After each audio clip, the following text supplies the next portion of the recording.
In the mid-19th century, a clockmaker and inventor named Phineas Parkhurst Quimby developed revolutionary ideas about the connection between mind and health that would later influence numerous healing and spiritual movements.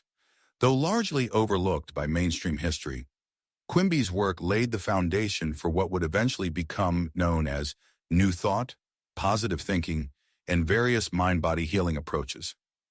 Quimby discovered through his own healing journey that the mind possesses remarkable power to influence physical conditions.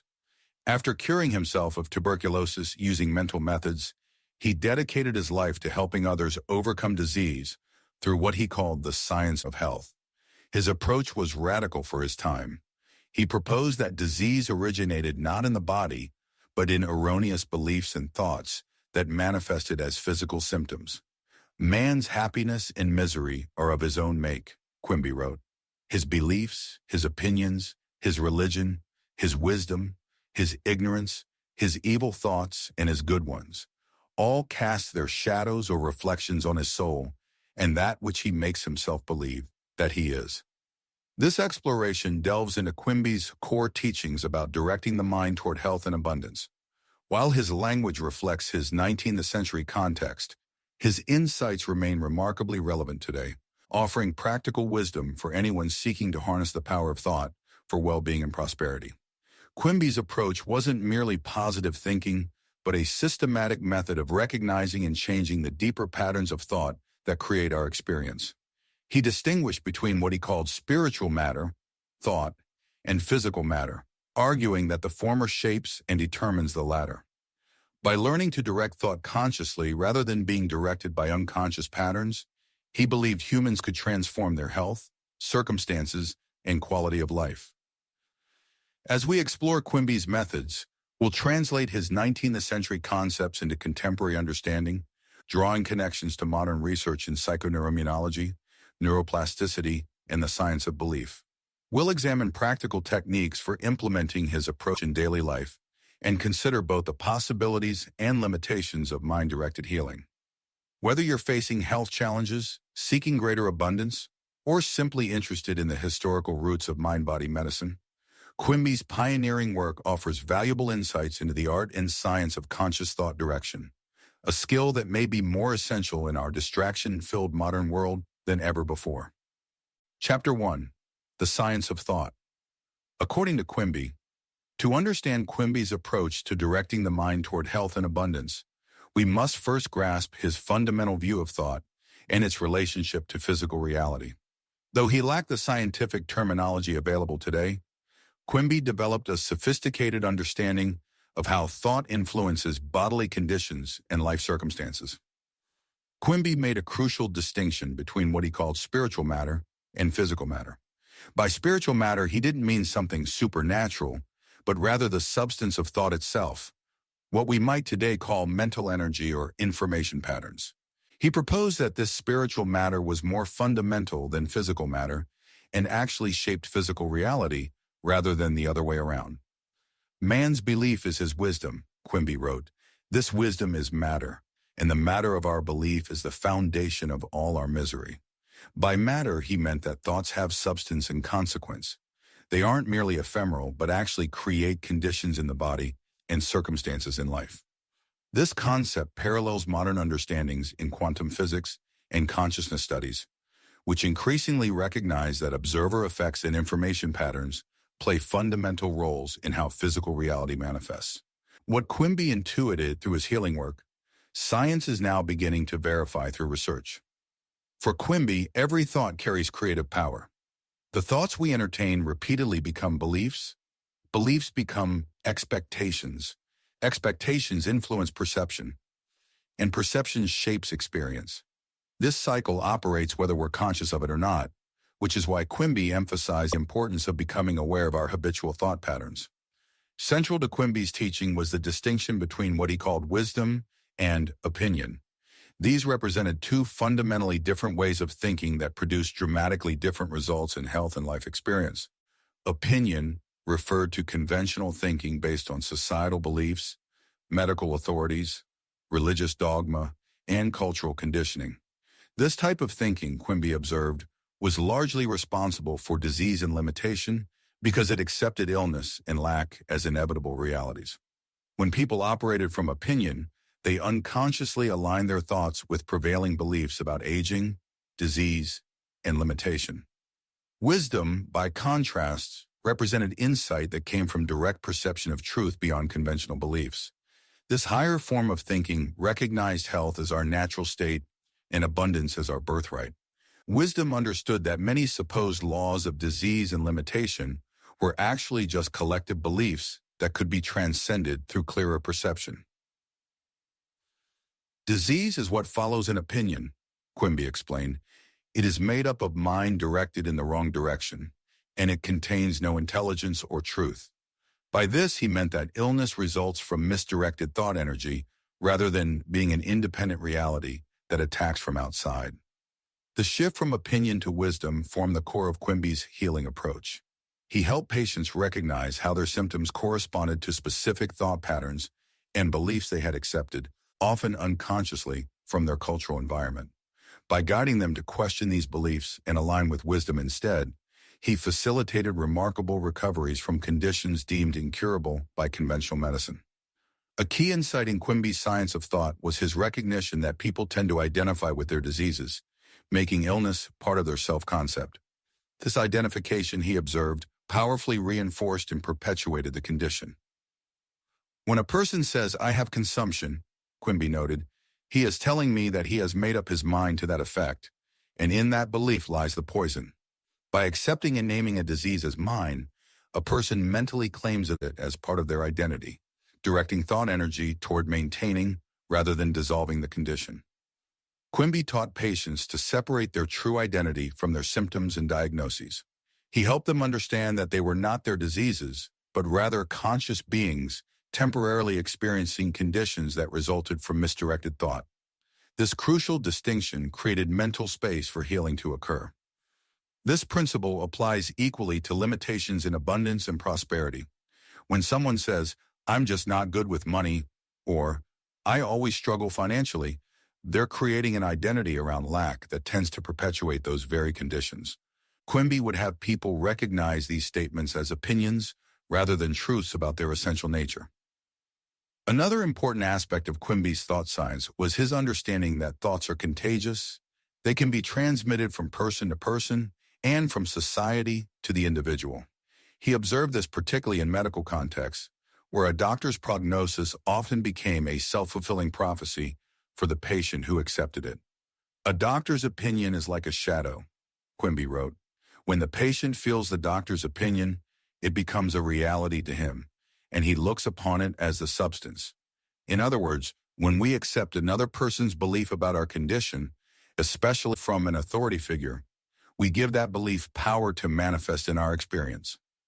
This insight has profound implications for health and abundance. It suggests we must be careful about whose opinions we internalize and what thought atmospheres we regularly expose ourselves to. Media consumption, social circles, and professional advisors all transmit thought patterns that can either support or undermine our well-being and prosperity. Quimby didn't advocate isolation from others, but rather conscious discernment about which thoughts to accept. He encouraged people to test ideas against their own inner wisdom rather than automatically accepting conventional opinions, regardless of the authority behind them. How exactly does thought translate into physical conditions? Quimby described a process we might now call psychosomatic manifestation, though his understanding was more nuanced than this term sometimes implies. According to Quimby, thought creates a pattern in spiritual matter that then impresses itself upon the physical body through the nervous system. Persistent thoughts generate corresponding sensations. Sensations influence physiological processes, and these processes eventually produce visible conditions, either health or disease, depending on the nature of the original thoughts. "The mind is the medium of the spiritual matter that contains our beliefs," he explained. "This spiritual matter condenses into the form of our belief, and our belief becomes our reality or body." For abundance and prosperity, the mechanism works similarly. Thoughts about money, success, and resources create patterns that influence our perceptions, decisions, and actions. These in turn determine the opportunities we notice and pursue, how we interact with others, and ultimately the material conditions we experience. Importantly, Quimby didn't see this as a simplistic think and grow rich formula. He recognized that the most powerful thought patterns operate below conscious awareness and are often inherited from family, culture, and collective human experience. Changing these patterns requires more than positive affirmations. It demands a fundamental shift in perception and identity. While Quimby emphasized thought as the primary creative force, he also recognized the crucial role of feeling or emotion in the manifestation process. He observed that thoughts accompanied by strong feeling produced much more powerful effects than intellectual concepts alone. The spiritual matter of our belief contains the sensation of the thought, he wrote. This sensation is what is felt and what is called disease.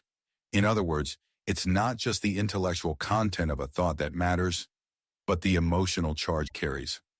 This understanding parallels modern research showing that emotionally significant experiences create stronger neural pathways and more powerful conditioning than neutral information. The combination of thought and feeling creates what neuroscience now calls somatic markers, bodily sensations associated with particular beliefs that strongly influence decision-making and behavior. For directing the mind toward health and abundance, this principle suggests that merely repeating positive statements isn't enough.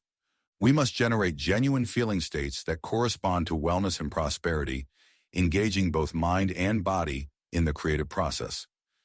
Perhaps most remarkably for his time, Quimby recognized the importance of what we now call presence or mindfulness in the science of thought direction.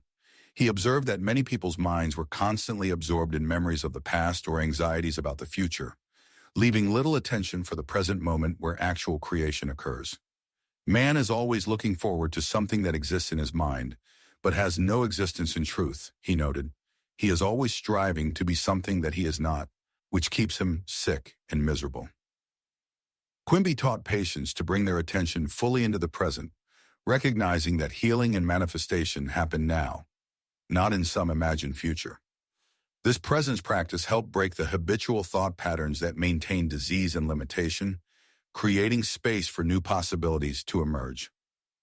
This aspect of Quimby's approach aligns with contemporary mindfulness practices and the growing recognition that present moment awareness is essential for both psychological well-being and effective manifestation.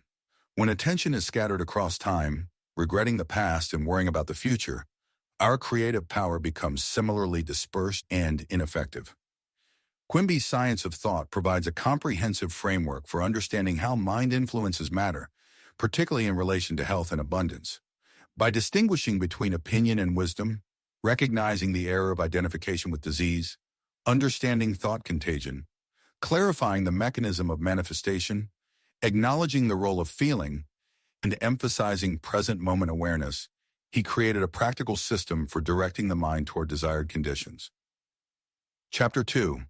Recognizing thought patterns that create disease and lack.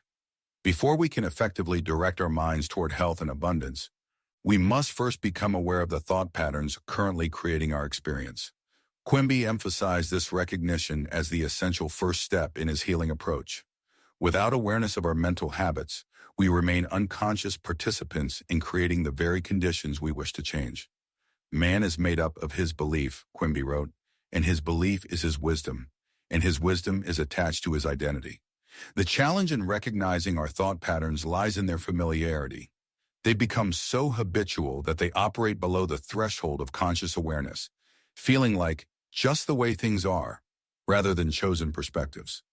These thought patterns form what Quimby called our spiritual identity, the mental framework through which we interpret all experience. Because we see through this framework rather than looking at it directly, its influence remains largely invisible to us until we develop specific practices for bringing it into awareness. The first step in Quimby's approach involves developing the capacity to observe our own thinking process, to become a witness to our thoughts rather than being completely identified with them. This self-observation reveals patterns we couldn't previously see because we were too immersed in them. Quimby identified several specific thought patterns that consistently manifested as physical illness. While his terminology reflects his 19th century context, The patterns he described remain remarkably relevant today. Fear-based anticipation was one such pattern. Quimby observed that many people constantly anticipated disease, scanning their bodies for symptoms and interpreting normal sensations as evidence of illness. Man is always looking for disease, he noted, and this keeps him in a state of fear, and the fear creates the very thing he is afraid of. This pattern creates a hypervigilance that actually generates the conditions being feared. Identification with diagnosis was another common pattern. Once given a medical label, patients often incorporated the diagnosis into their identity, thinking of themselves as a diabetic or an arthritis sufferer, rather than a person temporarily experiencing certain symptoms. Quimby saw that this identification powerfully reinforced the condition by making it part of the person's self-concept. Acceptance of medical authority also played a significant role. Quimby noted how readily people accepted doctors' pronouncements about their conditions, particularly negative prognoses. The doctor's opinion is like the sentence of a judge on a criminal, he wrote. The sick are first frightened by some false belief, and then they are sentenced to disease by the doctor's opinion. This unquestioning acceptance of external authority regarding one's own body surrenders creative power to others' beliefs. Belief in inherited weakness was yet another pattern Quimby identified. Many of his patients believed they were destined to develop certain conditions because they ran in their family. He recognized that while genetic factors exist, the belief in inevitable inheritance often manifested the very conditions people expected. Disease is not hereditary, he insisted, but the belief in hereditary disease is transmitted from parents to children. Suppressed emotions also created physical symptoms. Quimby observed the connection between unexpressed emotions and physical symptoms long before psychosomatic medicine became established. When a person suppresses their true feelings to conform to society, he noted, this spiritual matter must find expression in some way, and it comes forth as disease. He particularly connected anger, grief, and resentment to specific physical conditions. Religious misinterpretation was common in Quimby's time. Many religious teachings portrayed disease as divine punishment or the will of God. He saw how these beliefs prevented healing by making illness seem spiritually necessary or deserved. The God of the sick is not the God of the well, he wrote, distinguishing between true spiritual understanding and religious opinions that reinforce disease. Identification with age was another limiting pattern. Quimby noted how people accepted certain conditions as inevitable aspects of aging rather than as manifestations of belief. Age is a belief, he insisted. Man ages because he believes he must, not because of any law of nature. This pattern remains prevalent today, with many conditions being attributed to just getting older, rather than to changeable thought patterns. Quimby applied the same principles to understanding financial conditions, recognizing that abundance or lack resulted from specific thought patterns just as health or disease did. He identified several patterns that consistently manifested as financial limitation. Belief in scarcity was fundamental to financial limitation. Many people operated from a fundamental assumption that resources were limited and that one person's gain necessarily meant another's loss. This zero-sum thinking created a defensive approach to finances based on fear of loss rather than expectation of increase. Money-virtue associations created complex beliefs connecting money with moral worth, where people either believed wealth indicated spiritual corruption, money is the root of all evil, or poverty signified moral failure. Either belief created internal conflict around prosperity. Unworthiness programming caused many patients to carry deep beliefs about not deserving abundance, often stemming from childhood experiences or religious teachings about the virtue of sacrifice and the spiritual danger of material comfort. Some class identification was another limiting pattern. Quimby noted how strongly people identified with their economic class, accepting financial limitations as appropriate to people like us. This class identification created invisible boundaries to prosperity that people rarely questioned or attempted to cross. Prosperity health trade-offs involve beliefs that financial success required sacrificing health, family relationships, or spiritual well-being. This created subconscious resistance to abundance based on fear of these perceived trade-offs. Magical thinking about money was common. Rather than understanding prosperity as flowing from value creation and exchange, Many people related to money through superstition and magical thinking, expecting it to appear through luck or mysterious forces rather than through practical action aligned with universal principles.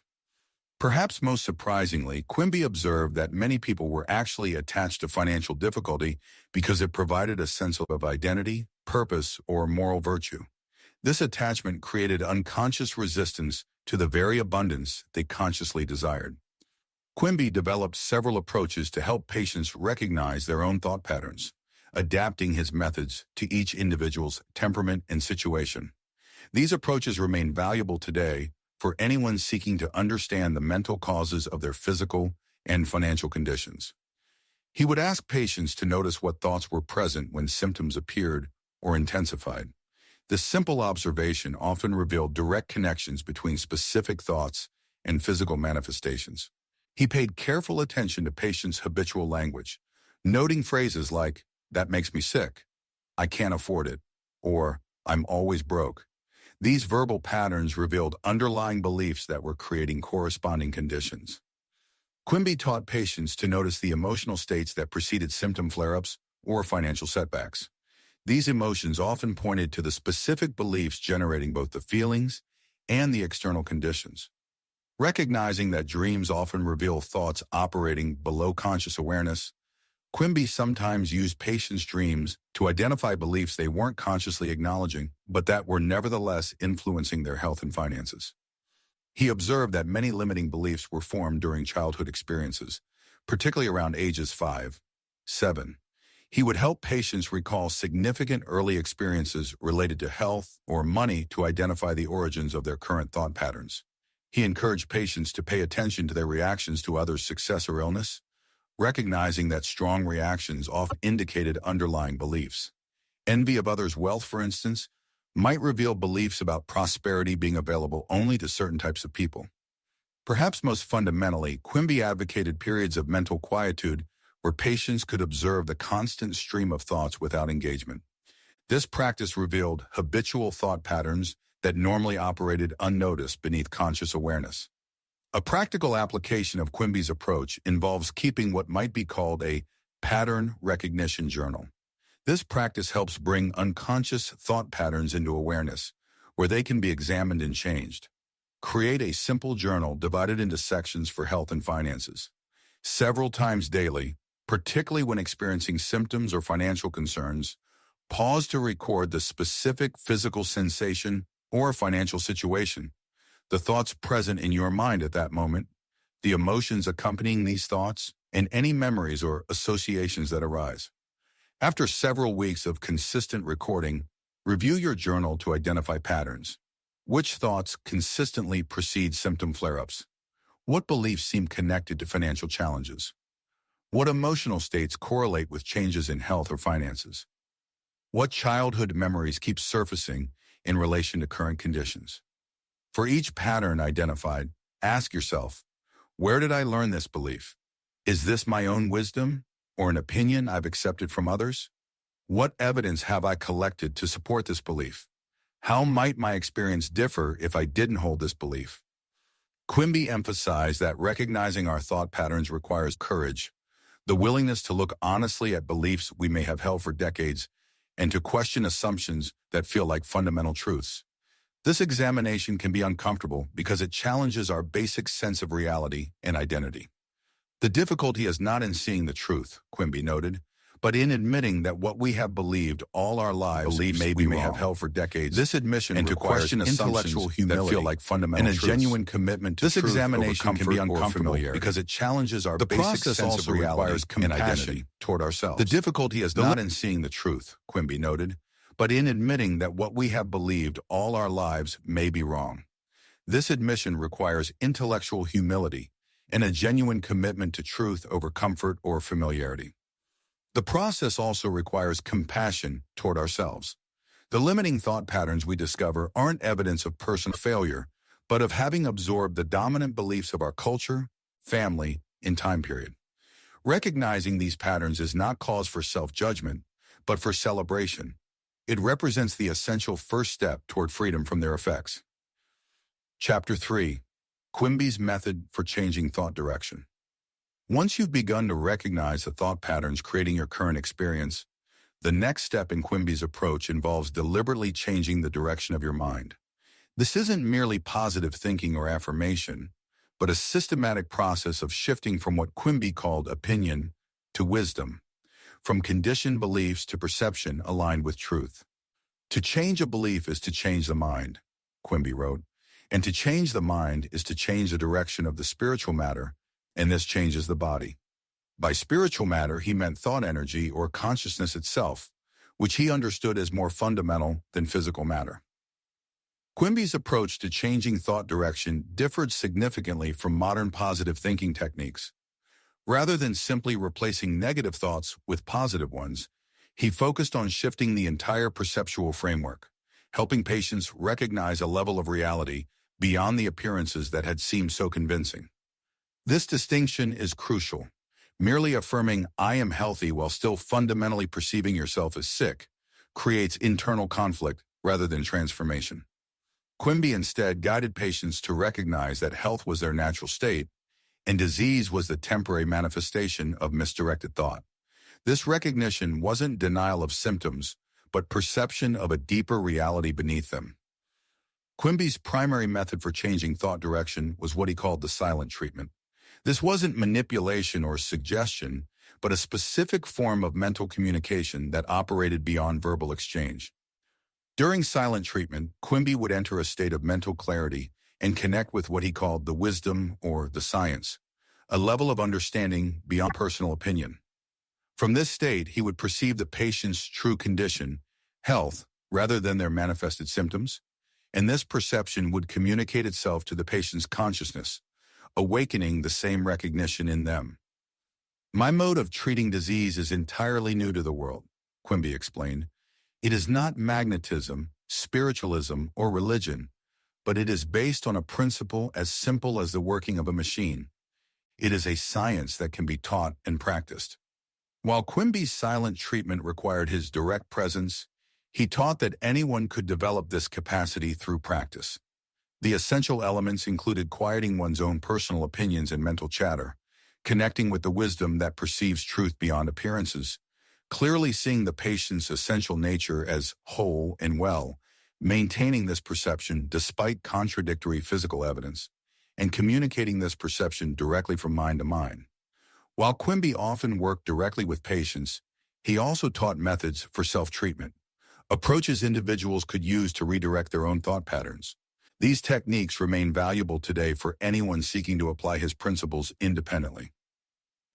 The separation practice was one such technique.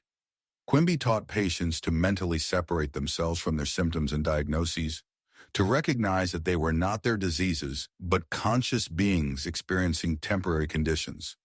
"Disease is not a part of the identity," he explained, "but an impression made on the identity by belief."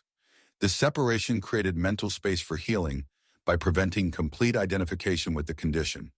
The wisdom dialogue was another powerful technique. Quimby encouraged patients to establish an internal dialogue between their opinion, conditioned thinking, and wisdom, clear perception. This dialogue brought limiting beliefs into conscious awareness, where they could be examined rather than automatically accepted. The present truth. Technique addressed the tendency to live mentally in the past or future rather than in the present moment where actual creation occurs. Quimby taught a technique for bringing attention fully into the now and recognizing the truth of one's being in this moment. The redirection of sensation technique recognized that physical sensations often triggered thought patterns that then intensified those same sensations in a self-reinforcing loop. Quimby taught patients to interrupt this cycle by consciously redirecting their interpretation of and response to bodily sensations. For redirecting thought patterns related to abundance, Quimby taught the financial wisdom practice. This approach emphasized wisdom over conventional opinion about money and resources, recognizing that abundance is the natural state of life, as evidenced by nature's constant growth and multiplication. Identifying specific beliefs about money that create limitation or conflict, questioning these beliefs, connecting with examples of abundance already present in your life, and shifting focus from what's lacking to what's available to be appreciated and expanded. Quimby emphasized that effective thought redirection must engage feeling, not just intellectual understanding. The spiritual matter of our belief contains the sensation of the thought, he wrote. This sensation is what is felt in what is called disease. To change the manifestation, both thought content and its accompanying feeling must shift. This requires engaging the body and emotions in the redirection process, not just the conceptual mind. Rather than abstract visualization, Quimby advocated fully embodied imagination that generates actual physical sensations of the desired state.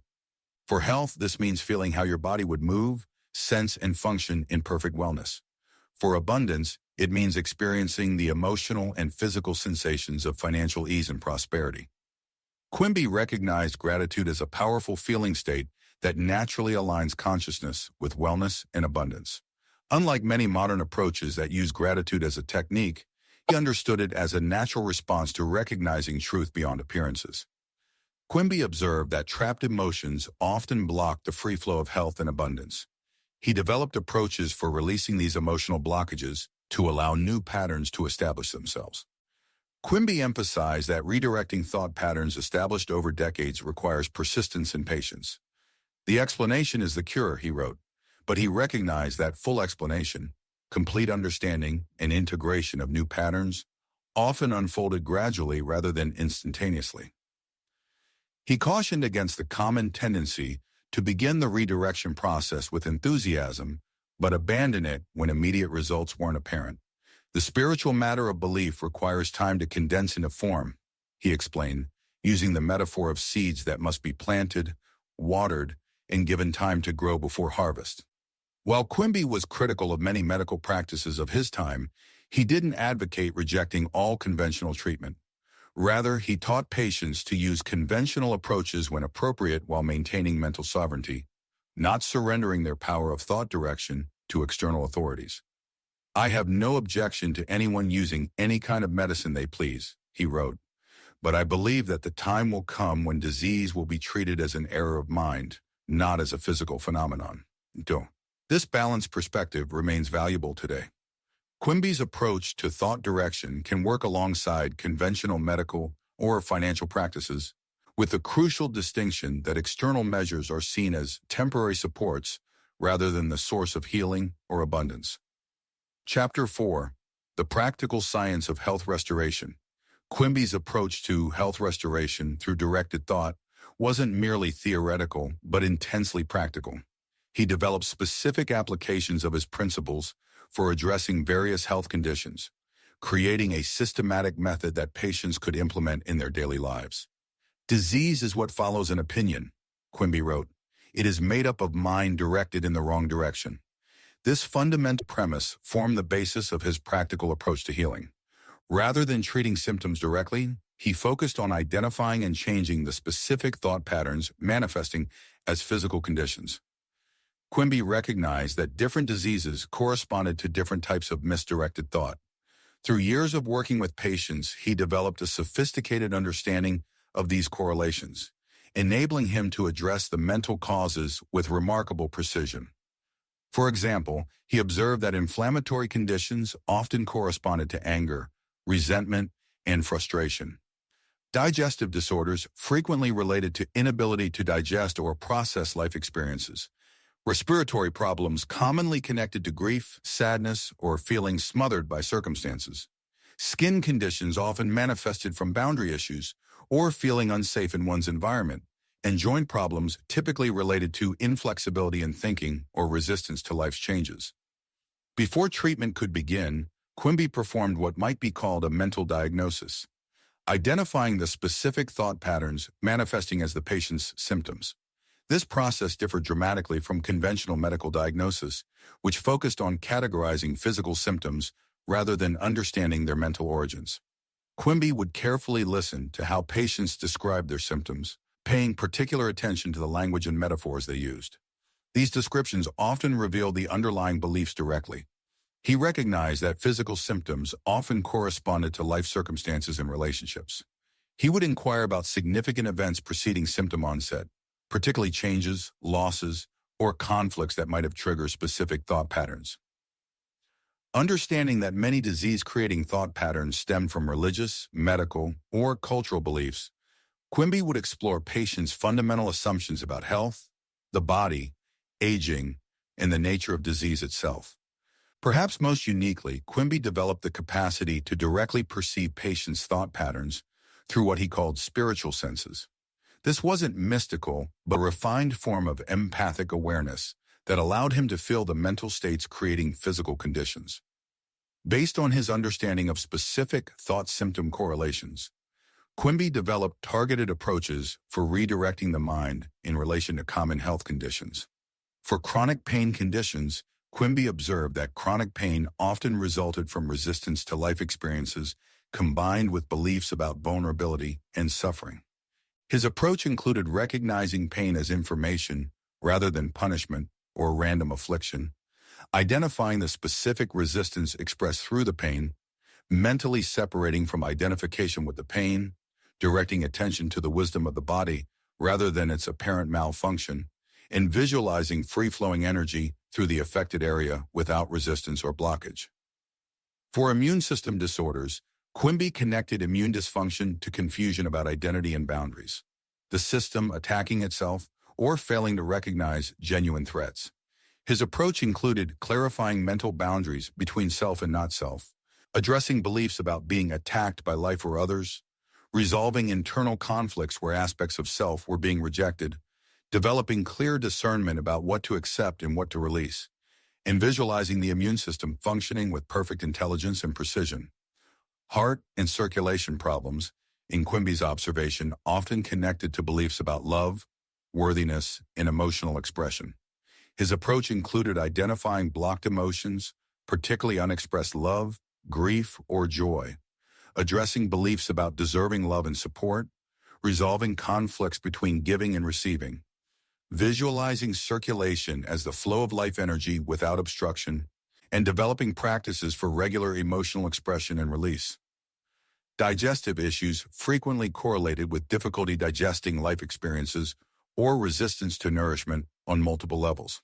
Quimby's approach included identifying what life experiences remained undigested or unprocessed, addressing beliefs about deserving nourishment and support, developing capacity to assimilate new ideas and experiences, visualizing the digestive process as efficient and comfortable, and practicing mental digestion of challenging situations before physical eating.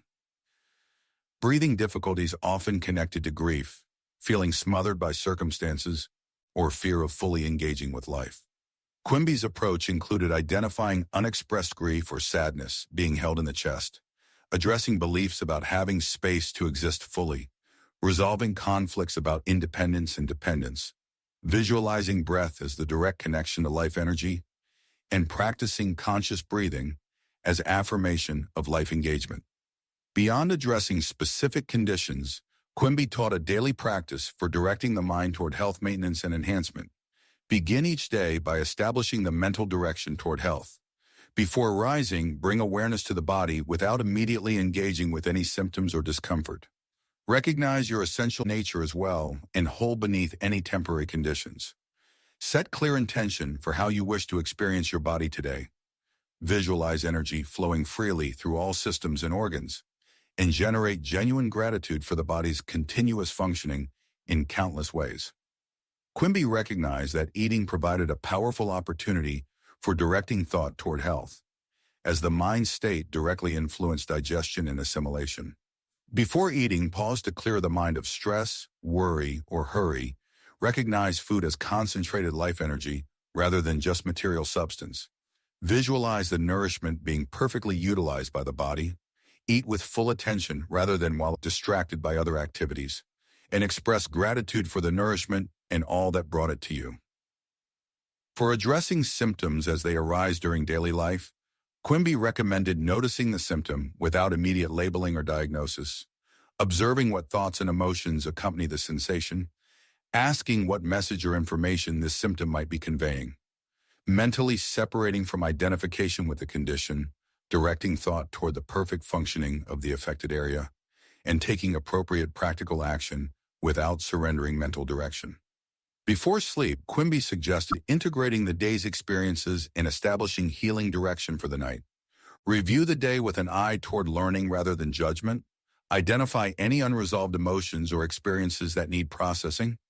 Consciously release tension from each area of the body. Visualize healing energy working throughout the night. And set intention for how you wish to awaken in the morning. Quimby emphasized the importance of consistency in these practices. The cure is not in the medicine, but in the confidence, he wrote, referring not to blind faith, but to the consistent direction of thought toward health rather than disease. This consistency establishes new neural pathways and thought habits that gradually replace disease-creating patterns with health-generating ones. Chapter 5. Directing the Mind Toward Abundance. While Quimby is primarily remembered for his work with health restoration, he applied the same principles to financial well-being. Recognizing that abundance or lack resulted from specific thought directions just as health or disease did. His approach to prosperity was particularly revolutionary for his time, challenging both religious notions that spirituality required poverty and materialistic views that wealth came only through competitive struggle.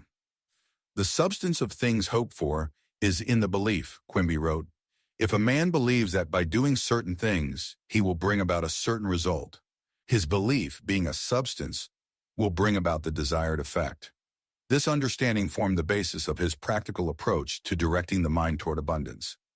Quimby recognized that prosperity begins with a fundamental shift in perception about the nature of abundance itself. Most people in his time, and many still today, operated from a belief in fundamental scarcity, the assumption that there isn't enough to go around and that one person's gain necessarily means another's loss. This belief creates a defensive, competitive approach to resources that actually limits their flow. The first step in Quimby's abundance approach involved recognizing that life itself operates on principles of increase rather than limitation. Look at nature, he would tell patients. The apple tree doesn't produce just enough apples for itself, but hundreds more than it needs. The natural state of life is abundance, not scarcity. This recognition shifts the fundamental premise from which all other financial thoughts proceed. This perspective aligns with what we now understand about natural systems, which typically operate through principles of regeneration, symbiosis, and exponential growth rather than zero-sum competition. By aligning thought with these natural principles, Quimby believed humans could participate in the same abundant flow that characterizes healthy natural systems. Quimby identified several specific thought redirections essential for manifesting abundance. From money is scarce and hard to obtain, to money is a natural medium of exchange that flows where value is created. From wealth is spiritually dangerous to prosperity is a natural expression of living in harmony with life principles. From I must struggle and sacrifice for money to I receive abundance by contributing value aligned with my natural gifts. From there's never enough to I live in an abundant universe that continuously provides what I need. From money causes problems to money is a neutral tool that amplifies my existing values and intentions. These redirections weren't mere affirmations, but fundamental shifts in perception about the nature of prosperity and one's relationship to it. Quimby helped patients recognize that their financial difficulties often stem not from external circumstances, but from internal conflicts about deserving, receiving, and managing abundance. Quimby developed specific practices for implementing these thought redirections in daily life. The value recognition practice involved identifying and acknowledging the genuine value you contribute through your work, relationships, and presence. Quimby observed that many people struggled financially because they didn't recognize or communicate their own worth, often providing valuable services without appropriate compensation due to unworthiness beliefs. The practice includes listing all the ways you contribute value to others in the world, recognizing skills and qualities you take for granted, identifying how these contributions could be appropriately compensated, and practicing receiving acknowledgement and compensation without diminishment or deflection. The prosperity perception practice focused on deliberately noticing evidence of abundance rather than scarcity. Quimby recognized that selective perception powerfully influences experience. We tend to notice what our beliefs predispose us to see and filter out contradictory evidence. The practice involves intentionally looking for signs of abundance in your environment acknowledging resources already present in your life, noticing how money circulates rather than disappears, recognizing opportunities that are available rather than focusing on limitations, and celebrating others' prosperity as evidence of what's possible rather than as threat or loss to yourself. The circulation consciousness practice addressed the tendency to hoard resources out of fear, which ironically blocks the natural flow of abundance. Quimby observed that money, like all energy, needs to circulate to increase, and that fear-based holding creates the very scarcity being feared. The practice includes recognizing spending as circulation rather than loss, making financial decisions from wisdom rather than fear, experiencing giving as participation in abundance rather than sacrifice, maintaining awareness of value exchange rather than just money spent, and trusting the continuous circulation of resources rather than trying to control or hoard them. The prosperity planning practice brought conscious intention to financial matters rather than operating from habitual patterns or avoidance. Quimby noted that many people either obsessed about money from fear or avoided thinking about it altogether, neither of which created healthy financial flow. The practice involves setting clear intentions for how you wish resources to flow in your life, creating plans that align with these intentions rather than with fear's limitations, regularly reviewing financial matters with calm presence rather than emotional reactivity, making adjustments based on wisdom rather than panic or greed, and maintaining focus on purpose and value rather than just on numbers. The debt redemption practice addressed the psychological burden of debt, which Quimby recognized as a powerful thought pattern that often perpetuated financial limitation. Rather than seeing debt merely as a financial arrangement, he understood its effects on consciousness and self-perception. The practice includes shifting perception of debt from burden to temporary exchange of value, maintaining awareness of the value received through what was purchased, creating clear, purposeful plans for balance restoration, expressing genuine gratitude to creditors for their trust and the value provided, and separating financial arrangements from self-worth and identity.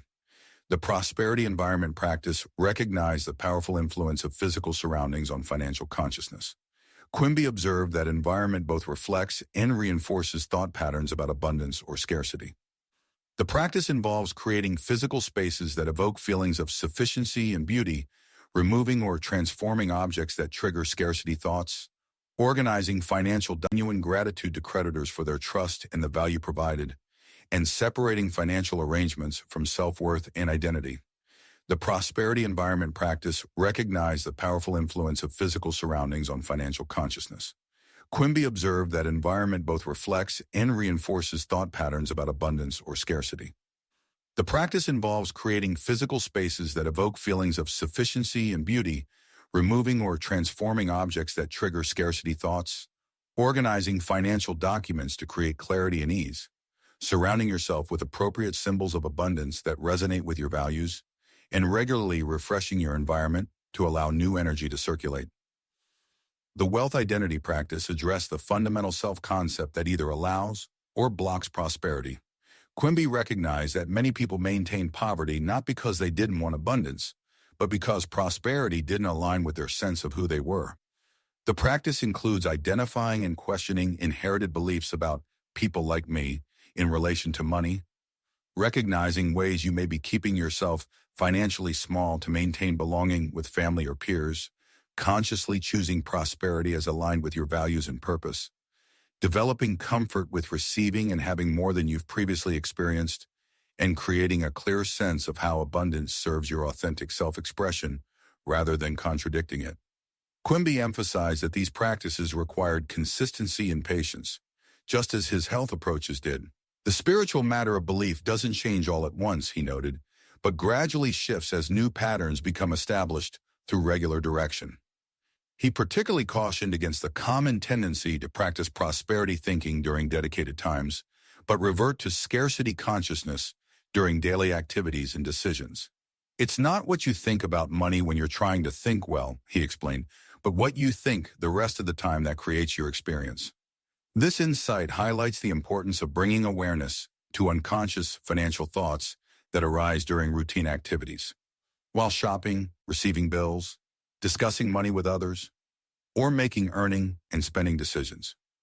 These moments reveal the actual operating beliefs that create financial reality far more accurately than deliberate prosperity affirmations. Quimby also recognized the social dimension of financial consciousness. He observed that most people's beliefs about money were heavily influenced by their family, cultural, and religious environments, creating powerful unconscious programming that operated below awareness. To address this social conditioning, he encouraged patients to become aware of the money stories they had absorbed from parents, religious teachings, and cultural narratives. By recognizing these inherited beliefs as opinions rather than truths, patients could begin to consciously choose which financial perspectives to maintain and which to release. The social awareness extended to current relationships as well. Quimby noted that financial difficulties often stem from unconscious agreements with family members, partners, or social groups to maintain certain economic limitations in order to preserve belonging and acceptance. He helped patients recognize these unspoken agreements and make conscious choices about whether to maintain or renegotiate them. This often involved difficult conversations and temporary social discomfort as new boundaries and expectations were established. But Quimby saw this as essential to create authentic prosperity aligned with one's true nature rather than with others' expectations. Perhaps most fundamentally, Quimby connected financial well-being to overall life purpose and meaning. He observed that the most sustainable abundance flowed from aligning work and contribution with one's natural gifts and genuine values, rather than from pursuing money as an end in itself. When a man finds his true calling, Quimby wrote, the supply comes naturally, for he is in the current of life rather than struggling against it. This alignment creates what we might now call flow state, where work becomes not depleting effort, but energizing expression of one's authentic nature. This purpose-centered approach to prosperity remains perhaps the most valuable aspect of Quimby's financial teachings. Rather than focusing primarily on techniques for attracting money, he emphasized discovering and expressing one's unique contribution, trusting that appropriate abundance would naturally follow this alignment with purpose. The practical implementation involves identifying activities that energize rather than deplete you, recognizing problems you feel naturally drawn to solve, noticing what others consistently appreciate about your contributions, exploring how your unique combination of interests and abilities might serve genuine needs, and gradually orienting your work and service toward these areas of natural flow and effectiveness. Quimby's approach to directing the mind toward abundance offers a comprehensive framework that addresses prosperity at multiple levels, from fundamental perceptions about the nature of abundance itself, through specific thought redirections and daily practices, to the alignment of financial flow with authentic purpose and contribution. Chapter 6. Overcoming Challenges in Thought Direction. While Quimby's approach to directing the mind toward health and abundance offers powerful possibilities for transformation, he was realistic about the challenges involved in changing thought patterns established over decades. Rather than promising instant or effortless results, he provided practical guidance for navigating difficulties that inevitably arise during this process. The path to wisdom isn't always smooth, Quimby acknowledged. The mind doesn't give up its opinions without a struggle. This recognition of the natural resistance to change distinguishes Quimby's approach from simplistic, positive thinking methods that often ignore or minimize the challenges of thought redirection. The first and perhaps most fundamental challenge Quimby identified was the invisible nature of habitual thought. Most of our mental patterns operate below conscious awareness, making them difficult to recognize, let alone change. We don't experience these patterns as chosen perspectives, but as just the way things are, or just how I am.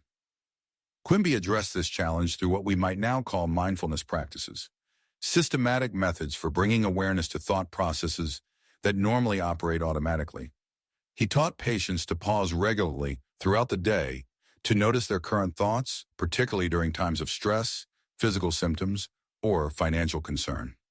This practice gradually develops the capacity to witness thoughts rather than being completely identified with them, what Quimby called standing apart from your opinions. This witnessing perspective is essential for recognizing patterns that would otherwise remain invisible due to their familiarity. A second major challenge involves the physical sensation of beliefs. Quimby recognized that long-held thought patterns create corresponding bodily states that feel like reality rather than like temporary manifestations of belief.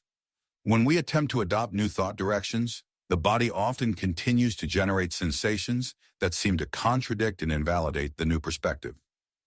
The difficulty lies not in adopting the new idea, Quimby explained, but in preventing the old idea from returning through sensation.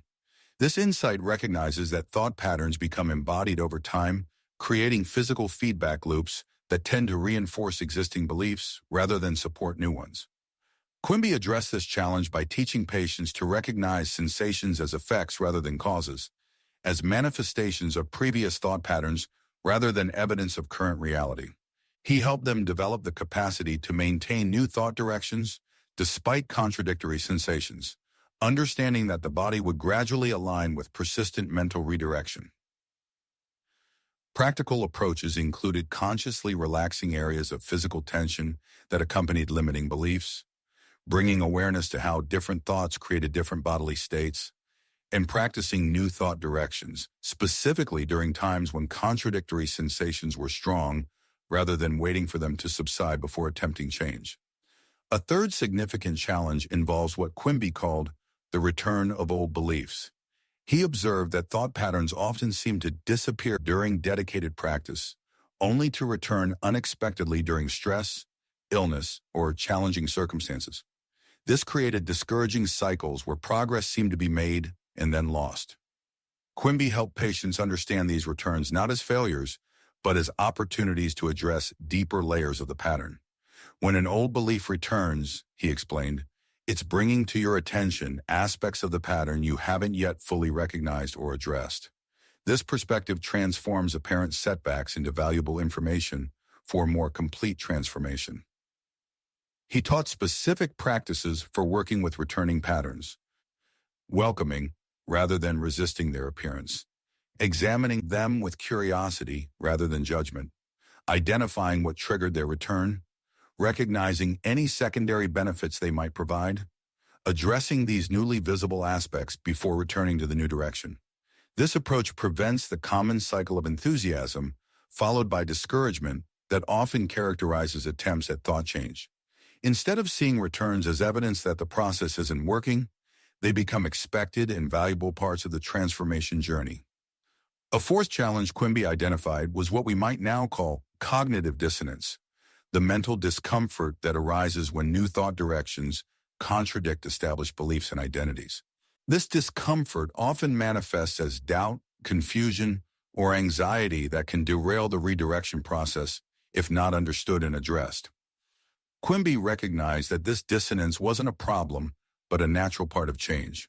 The confusion that accompanies new understanding, he wrote, is not evidence of error, but of the mind reorganizing itself around truth. This perspective helps patients expect and accept temporary discomfort, rather than interpreting it as a sign to abandon the new direction. Practical approaches for working with cognitive dissonance included acknowledging the discomfort without judgment, recognizing it as evidence of significant change rather than of error, providing the mind time and space to integrate new perspectives, temporarily simplifying other life demands during major belief transitions, seeking support from others who understand the change process. By normalizing dissonance as part of growth rather than as a problem to be avoided, Quimby helped patients maintain new directions despite the temporary discomfort they created. A fifth challenge involves what Quimby called the opinions of others. He recognized that thought redirection doesn't occur in isolation, but within social contexts that often strongly reinforce existing patterns and resist new ones. Family members, friends, and medical authorities frequently, though usually unintentionally, undermine new thought directions through their expectations and responses. The patient must contend not only with his own beliefs, Quimby observed, but with the beliefs of those around him, which are constantly impressed upon him. The social dimension of thought patterns creates particular challenges for maintaining new directions that contradict collective assumptions. Quimby addressed this challenge by helping patients develop what we might now call cognitive boundaries, the capacity to maintain their own mental sovereignty despite exposure to contrary opinions and expectations. This didn't mean isolating from others, but developing the discernment to recognize external opinions without automatically internalizing them. Practical approaches included 2. Becoming aware of how different social environments affected thought patterns, consciously choosing which external perspectives to engage with and which to set aside, developing clear language to communicate new understandings without creating unnecessary conflict, temporarily limiting exposure to strongly contrary influences during early stages of change, seeking connection with others who supported rather than undermined new directions. This social awareness prevents the common experience of making progress during isolated practice, only to have it undone through routine social interactions where old patterns are continuously reinforced. A sixth challenge Quimby identified was the tendency toward what we might call spiritual bypassing, using new spiritual or metaphysical understanding to avoid dealing with practical realities or emotional difficulties. He observed that some patients would adopt high-sounding principles about mind over matter while failing to address the actual thought patterns creating their conditions. There is a wisdom that talks and a wisdom that acts, Quimby wrote, distinguishing between intellectual understanding of principles and their practical application in daily life. He emphasized that genuine thought redirection wasn't about escaping reality through lofty concepts, but about engaging it more directly through clearer perception. So, Quimby addressed this challenge by maintaining focus on practical application rather than abstract theory. He consistently brought patients' attention back to their actual experience, helping them apply principles to specific situations rather than remaining in generalities. He encouraged them to test new understandings through direct experience rather than accepting them on authority or because they sounded appealing. This practical emphasis prevents the common tendency to use spiritual concepts as another form of escape rather than as tools for genuine transformation. It ensures that thought redirection becomes embodied wisdom rather than remaining conceptual knowledge. Perhaps the most significant challenge Quimby identified was impatience with the change process itself. He observed that many patients expected immediate and complete transformation once they understood his principles intellectually, leading to disappointment and abandonment of the approach when results didn't match these expectations. The explanation is the cure, Quimby wrote, but the explanation takes time to be received completely.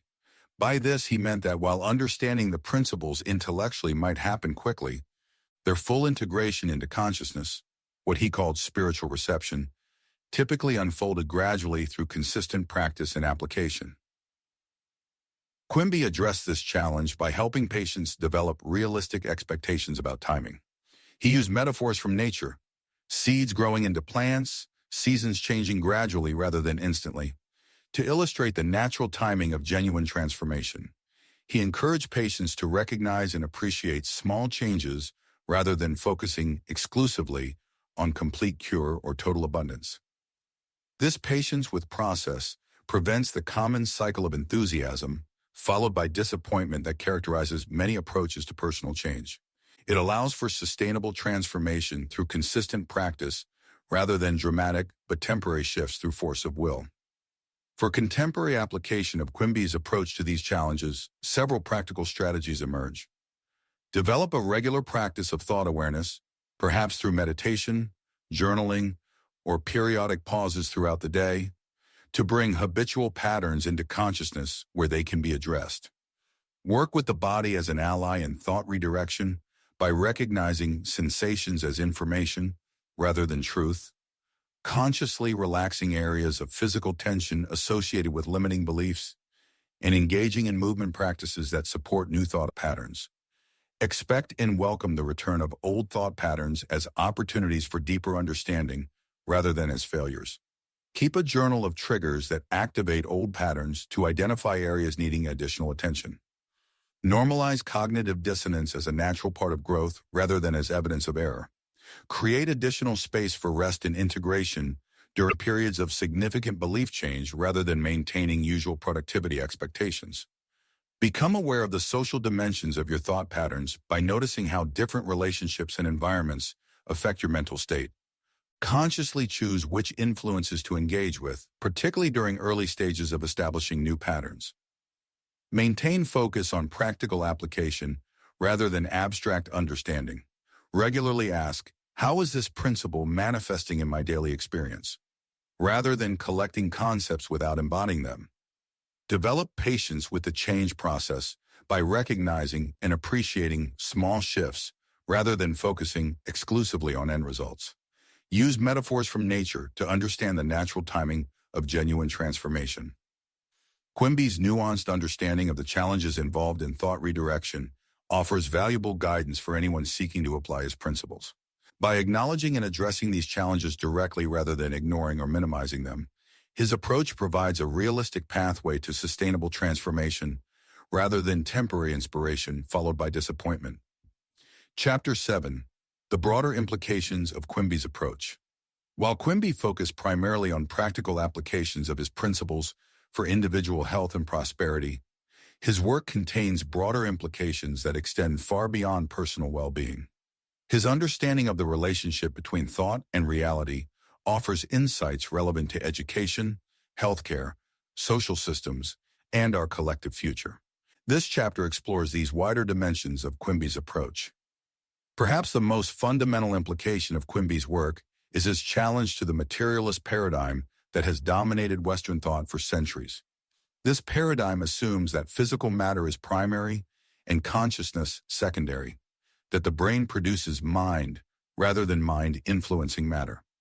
Quimby's successful healing work demonstrated the opposite, that consciousness can profoundly affect physical conditions, suggesting a relationship between mind and matter quite different from conventional understanding. The explanation of all phenomena starts from mind, not matter, Quimby wrote. Science will one day acknowledge this truth, and then disease will be treated as it should be, as an error of mind, not as a physical entity. This prediction has partially materialized through fields like psychoneuroimmunology, which studies how thoughts and emotions influence physical health through nervous, endocrine, and immune system interactions. The implications for healthcare are particularly significant. If Quimby's understanding is correct, our current medical system addresses primarily effects rather than causes, focusing on physical interventions while largely ignoring the mental patterns creating many conditions. A more comprehensive approach would integrate physical treatments with systematic methods for identifying and changing the thought patterns underlying disease. This doesn't mean abandoning conventional medicine, but expanding it to include consciousness as a primary factor in both illness and healing. Some medical institutions have begun this integration through mindfulness programs, cognitive approaches to pain management, and research into the placebo effect, but these remain peripheral rather than central to healthcare delivery. A Quimby-inspired healthcare system might include mental pattern assessment as part of standard diagnosis, training in thought direction techniques alongside conventional treatments, healthcare environments designed to support healing thought patterns rather than reinforcing disease consciousness, practitioner training in maintaining healing thought patterns rather than unconsciously transmitting disease expectations, research focused on identifying specific thought-disease correlations, and the most effective methods for changing relevant patterns. For education, Quimby's approach suggests the critical importance of teaching thought awareness and direction from early childhood. Current educational systems focus primarily on content knowledge and analytical thinking, while providing little guidance